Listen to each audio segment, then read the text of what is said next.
ప్రభువును రక్షకుడైన యేసుక్రీస్తు నామంలో మీ అందరికీ నా హృదయపూర్వకమైన వందన ప్రీతి బిడ్డలారా, బాగున్నారా?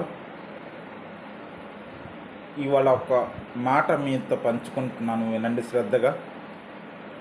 మనకు కష్టం వచ్చిందని, బాధ వచ్చిందని, లేకపోతే నా అనుకున్న వారు ఎవరు మనల్ని పట్టించుకోలేదని మనము బాధపడుతూ కన్నీరు కారుస్తూ ఉంటుంటాం. ఏదైనా చిన్న కష్టం వస్తే తట్టుకోలేం, శ్రమ వచ్చినా దాన్ని జయించలేం. మన శ్రమ అంతా, మన కన్నీరంతటిని దేవుడు నాట్యంగా మారుస్తాడు. దాని గురించి మీరు బాధపడకండి.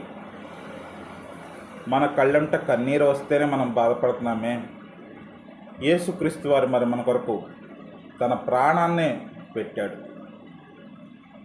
ఈ లోకానికి వచ్చి ఎందరికో దేవుని సువార్త ప్రకటించి అద్భుతాలు, ఆశ్చర్యకార్యాలు జరిగించి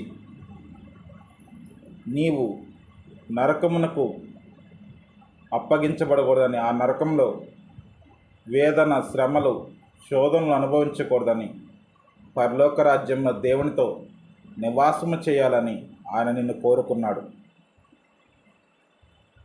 ఆ యొక్క నిత్యమైన పరలోక రాజ్యం కొరకు తన ప్రాణమును పెట్టి నిన్ను ప్రేమిస్తున్నాడు. నీకు సహాయం చేసే దేవుడు, కృప చూపిస్తే దేవుడు. ఈ లోకం ఎవరైనా నిన్ను బాధ పెట్టిన, దూషించిన, అవమానించిన యేసు క్రీస్తు వారు మాత్రము ప్రేమతో నిన్ను ఆయన హృదయానికి హత్తుకోబోతున్నాడు.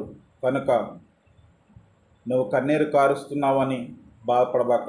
ఆయన నీ కొరకు రక్తం పెట్టాడు, తను మరణించాడు.